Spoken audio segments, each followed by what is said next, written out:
वज़ीर दिफा ख्वाजा आसिफ ने वाज़ेह किया है कि आइन के मुताबिक आर्मी चीफ की तकर्रुरी नवंबर में वज़ीर आज़म शहबाज शरीफ ही करेंगे। इमरान खान अपनी हसरत पूरी करने के लिए मामले को मुतनाज़ बना रहे हैं।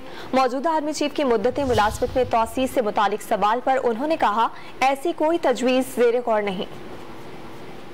ये पॉलिसी तो आइन में ऑलरेडी डिफाइंड है कि जो भी सिटिंग वज़ीर आज़म होगा नवंबर के अंदर इंशाअल्लाह ताला शहबाज शरीफ जो है इसका फैसला करेगा। और इसमें एक हसरत है इमरान खान की। अल्लाह ताला इज्जत देने वाला है, इज्जतें छीनने वाला भी है और देने वाला भी है। आने वाले नवंबर में इंशाअल्लाह ताला शहबाज शरीफ ये फर्ज निभाएगा। इमरान खान के कहने से क्या फर्क पड़ता है? ये कहना कि जी इलेक्शन के बाद हो, इलेक्शन तो अगस्त में है अगले साल, तो तब तक जो है वो एक्सटेंशन देने को की भी बात करते हैं।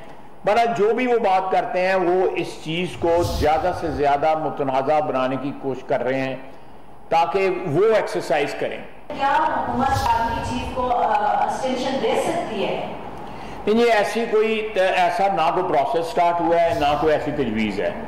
इस वक्त कोई प्रोसेस स्टार्ट ही नहीं हुआ, इसलिए इसके ऊपर मैं समझता हूँ कोई मेरा बोलना जो है वो बनता ही नहीं है।